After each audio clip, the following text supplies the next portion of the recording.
ये पाठ तृतीय का द्वितीय प्रश्न पत्र सामाजिक मानव शास्त्र, जिसमें हमने धर्म की उत्पत्ति के सिद्धांत में भाग फर्स्ट में बात की थी। आज हम धर्म की उत्पत्ति के सिद्धांत में ही भाग सेकंड में बात करेंगे।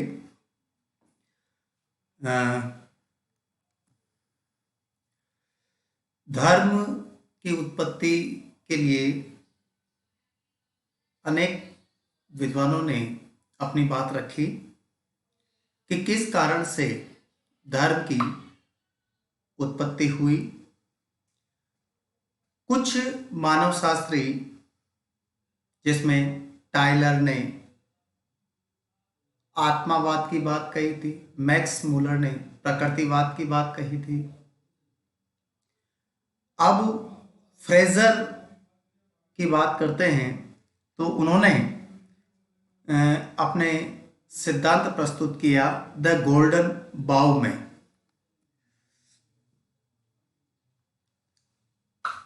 फ्रेजर का जो सिद्धांत है, चूंकि फ्रेजर स्कॉटलैंड निवासी हैं और E.B. टायलर के उत्तराधिकारी के रूप में थे, फ्रेजर ने धर्म एवं जादू संबंधी विचार अपनी पुस्तक द गोल्डन बॉ में प्रकट किए। फ्रेजर का मानना है कि सर्वप्रथम जादू टोनों का प्रचलन रहा होगा और इसका प्रयोग आदिम मानव प्रकृति पर नियंत्रण पाने एवं अपने उद्देश्यों की पूर्ति के लिए करता होगा। लेकिन जब उसने देखा कि कई बार उसका जादू असफल हो जाता है और वह अपने उद्देश्यों को जादू के द्वारा प्राप्त नहीं कर सकता है, तो उसने ऐसी शक्ति की कल्पना की होगी जो उसके जादू को असफल कर देती होगी। वह शक्ति जादू के द्वारा मनुष्य के वश में नहीं की जा सकती। इस तरह वह आदिम मानव धर्म के प्रति श्रद्धावनत हुआ। यहाँ पर जो फ्रेजर की कल्पना है, उसमें दो चीज़ें उभर कर सामने आती है। पहली स्थिति में जादू टोनों का ही साम्राज्य था और दूसरी स्थिति में जादू टोनों के असफल होने पर अलौकिक शक्ति की पूजा व आराधना आरंभ हुई, जिससे धर्म की नींव डाली। अब यहाँ पर आलोचना इस बात की जाती है कि यह देखा गया है कि इस बात के कोई पर्याप्त सबूत नहीं है कि कभी ऐसी भी अवस्था थी जब केवल जादू टोना ही प्रचलित रहा है। अन्य सिद्धांतों की तरह इसमें भी धर्म की उत्पत्ति के सामाजिक कारकों की अवहेलना की गई है।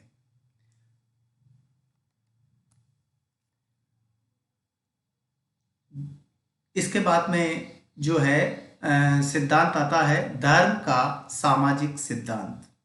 यह सिद्धांत दुर्खिम ने अपनी पुस्तक elementary forms of religious life में प्रस्तुत किया था।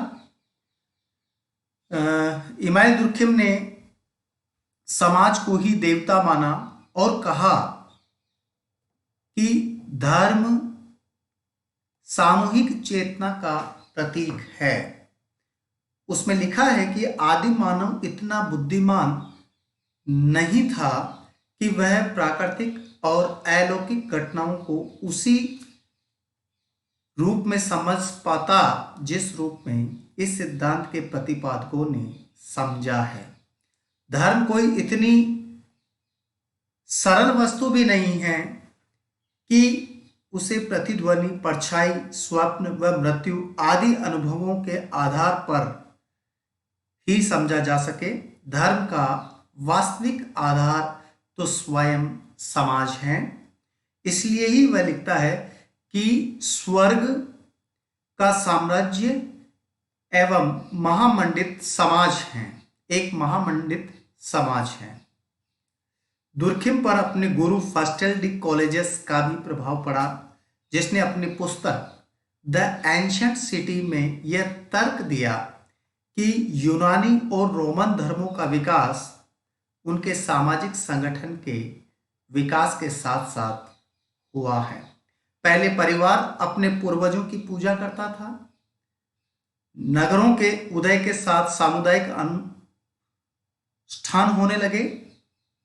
दुर्खिम का मत है कि व्यक्ति का व्यक्तिगत जीवन आमोद प्रमोद पूर्ण एवं आकर्षक नहीं था, परंतु जब वह सामूहिक जीवन में सम्मिलित होता तो जीवन में सरलता आ जाती एवं विशेष सुख का भी अनुभव होने लगता। दुर्खिम विश्वासों एवं अनुष्ठानों को धर्म में सम्मिलित करते हैं। विश्वास दो प्रकार के हैं, पवित्र विश्वास एवं अपवित्र विश्वास। पवित्र विश्वास का संबंध धर्म से है, जबकि अपवित्र का संबंध जादू से है। परंतु इसका तात्पर्य यह नहीं है कि प्रत्येक पवित्र वस्तु का संबंध धर्म से है। पवित्र वस्तुएं समाज और सामूहिक चेतना की प्रतिनिधि हैं। पवित्र को अपवित्र से दूर रखने के लिए विभिन्न संस्कारों, उत्सवों एवं आचरणों को जन्म दिया गया, जिसके पीछे समूह या समाज की स्वीकृति एवं शक्ति प्राप्त है। दुर्खिम ने ऑस्ट्रेलिया की अरुंटा जनजातियों का अध्ययन किया तथा पवित्र एवं अपवित्र के लिए टोटमवाद का सहारा लिया।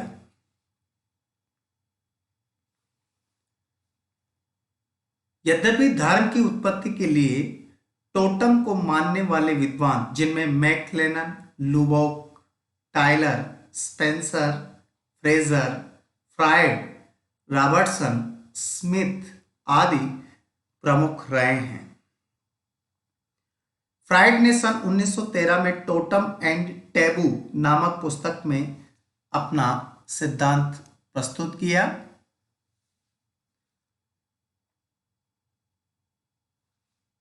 टोटमवाद नैतिक कर्तव्यों और मौलिक विश्वासों का वह समूह है जिसके द्वारा समाज, पशु, पौधों तथा अन्य प्राकृतिक वस्तुओं के बीच एक पवित्र और अलौकिक संबंध स्थापित हो जाता है।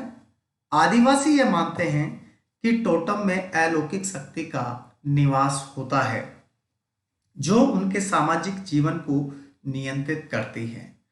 टोटम में अलौकिक शक्ति का निवास है, साथ ही उसके विभिन्न धारणाओं, विश्वासों एवं संगठन को ही टोटमवाद कहा जाता है। दुर्खिम ने टोटमवाद की कुछ महत्वपूर्ण बातें बताई, जैसे एक गोत्र का एक टोटम होता है जिसके साथ गोत्र के सभी सदस्य अपना पवित्र संबंध मानते हैं। दूसरा, गोत्र के सदस्य ये विश्वास करते हैं कि उनका टोटम संकट में होने पर उनकी रक्षा करता है, भविष्यवाणियां करता है, चेतावनियां देता है। ऐसा करने के लिए वह स्वप्न में आकर कोई बात कह सकता है और यदि वह पशु है तो उसकी विशिष्ट बोली किसी घटना का पूर्व में संकेत हो सकती है। टोटम पवित्र है, अतः उसे मारना या हानि पहुंचाना साधारणतः पाप माना जाता है। टोटम के प्रति आदर की भावना होने के कारण उसकी मृत्यु पर शोक प्रकट किया जाता है। टोटम संबंधी नियमों का उल्लंघन करने पर सामाजिक निंदा की जाती है। चूंकि टोटम सामूहिक प्रतिनिधित्व का प्रतीक माना जाता है, यह एक गोत्र के सदस्यों को नैतिक बंधन में बांधता है।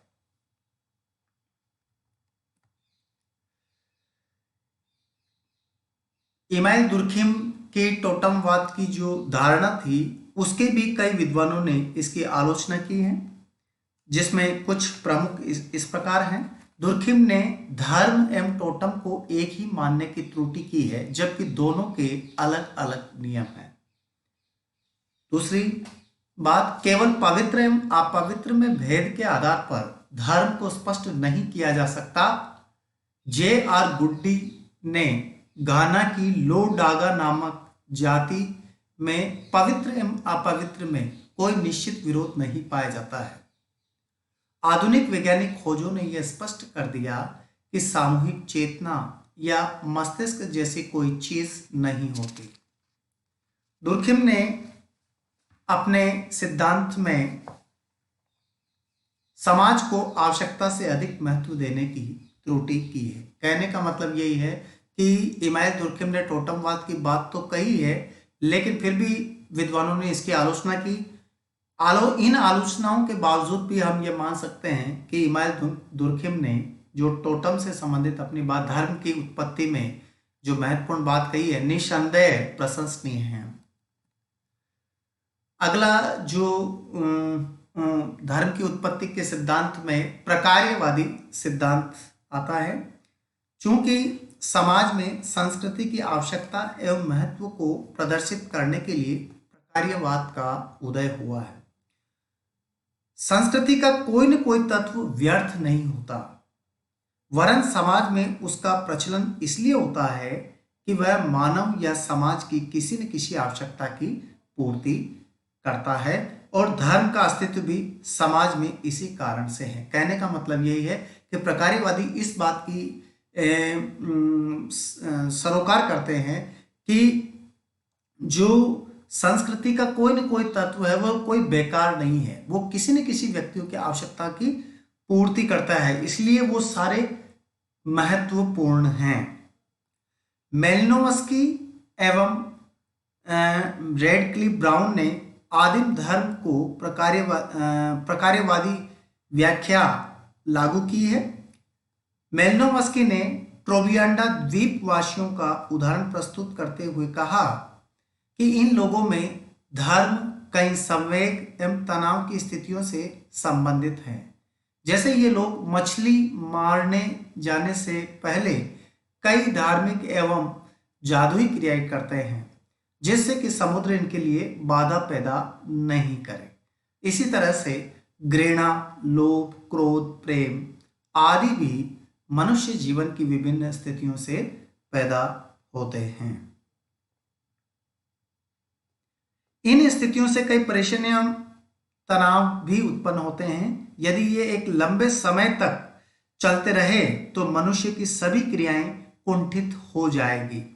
क्रियाशील व्यक्ति की भावनात्मक विविधता, विक्षिप्तता में अपना सामान्य जीवन व्यतीत नहीं कर पाएगा। धर्म ही ऐसी परिस्थितियों से अनुकूलन करने का साधन है, और वह मानव मस्तिष्क को इन परेशानियों एवं चिंताओं से मुक्त करता है।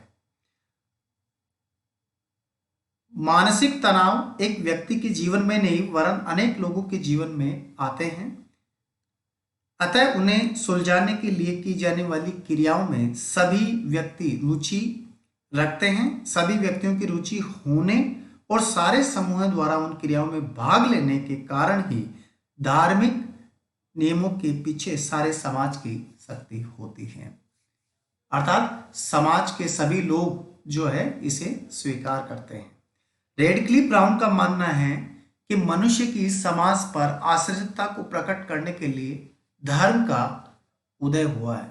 मनुष्य के व्यक्तिगत जीवन की तुलना में सामूहिक जीवन का अस्तित्व जरूरी है, क्योंकि बिना सामाजिक जीवन के मानव का अस्तित्व संभव नहीं है। अब यहां पर देखिए कि समाज के नियम, मूल्य, आदर्श एवं प्रतिमानों का अनुपालन पारलौकिक नियंत्रण एवं दंड के भय से कराया जाता है, और जो इसका पालन करता है वह अलौकिक शक्ति की कृपा का पात्र भी बनता है। इस प्रकार धर्म का जो प्रकार्य है वह सामाजिक प्रतिमानों के साथ व्यक्ति की सहमति प्राप्त करना तथा सामाजिक अस्तित्व को बनाए रखना है। समाज की निरंतरता को बनाए रखने के लिए धर्म से मिलने वाला योगदान ही धर्म का प्रकार्य है। सीधी सी बात है, जैसे शरीर के विभिन्न अंग है, हाथ है, पैर है, नाक है, आंख है, कान है, ये शरीर के विभिन्न अंग हैं। शरीर को संचालित करने के लिए हाथ का क्या योगदान है शरीर को बनाए रखने के लिए, वह हाथ का प्रकार कहलाएगा। ठीक मुंह का, आंख का, कान का, नाक का, ये जो है जो योगदान दे रहे हैं शरीर को, वो योगदान ही उस अंग का प्रकार कहलाता है। यानी कि प्रकार्यवादियों का मानना यही है कि कोई भी तत्व बेकार नहीं है, सभी तत्व महत्वपूर्ण हैं। यद्यपि मेलिनोवस्की और रेडक्लिफ ब्राउन के विचारों में दुर्खिम के धर्म संबंधी सिद्धांत की थोड़ी सी झलक दिखाई देती है, लेकिन फिर भी इस सिद्धांत की कुछ कमियां रही है। जैसे अन्य सिद्धांतों की तरह प्रकार्यवादी सिद्धांत की भी विभिन्न आधारों पर कुछ आलोचना हुई है। जैसे रेडक्लिफ ब्राउन एवं मेलिनोवस्की ने धर्म के केवल प्रकार्यात्मक पहलुओं को ही देखा, जबकि धर्म के अन्य पहलू भी हैं। मेलिनोवस्की का निष्कर्ष ट्रोबियांडा द्वीप के निवासियों के जीवन पर आधारित था, पर एक जनजाति के अध्ययन पर आधारित निष्कर्षों को सभी समाजों के संदर्भ में लागू करना वैज्ञानिक दृष्टि से उपयुक्त नहीं है। इसी के साथ में जो है धर्म की उत्पत्ति के संबंध में मानव शास्त्रियों ने अपने विचार भिन्न भिन्न प्रकट किए, जिसमें अमेरिकन समाजशास्त्री लोवी ने अमेरिका की जनजातियों का अध्ययन करके अपनी पुस्तक प्रिमिटिव रिलीजियन में धर्म के सभी सिद्धांतों की आलोचना प्रस्तुत की। वे आत्मा, माना, जादू, टोना एवं मनोवैज्ञानिक कारकों आदि को धर्म की उत्पत्ति के लिए उत्तरदायी नहीं मानते, वरन मनुष्य के अलौकिक अनुभवों को ही इसके लिए उत्तरदायी मानते हैं। धर्म एक प्रकार का अलौकिकवाद है जिसका जन्म आदिम मानव के आश्चर्य एवं आतंक से हुआ। इस प्रकार यदि हम धर्म की उत्पत्ति के विभिन्न सिद्धांतों का अवलोकन करते हैं तो यह स्पष्ट हो जाता है कि प्रत्येक मानव शास्त्री ने इसे अपनी अपनी दृष्टि से ही देखा है। आज कोई भी ऐसा सिद्धांत नहीं है जिसे हम सर्वमान्य सिद्धांत कह सके। वास्तव में धर्म की उत्पत्ति भिन्न भिन्न समाजों में भिन्न भिन्न कारणों से हुई है, जो वहां की सामाजिक, सांस्कृतिक एवं भौतिक परिस्थितियों से प्रभावित थी। अतः धर्म की उत्पत्ति में अनेक कारकों का योगदान रहा है। आज तक बस इतना ही। बहुत बहुत धन्यवाद।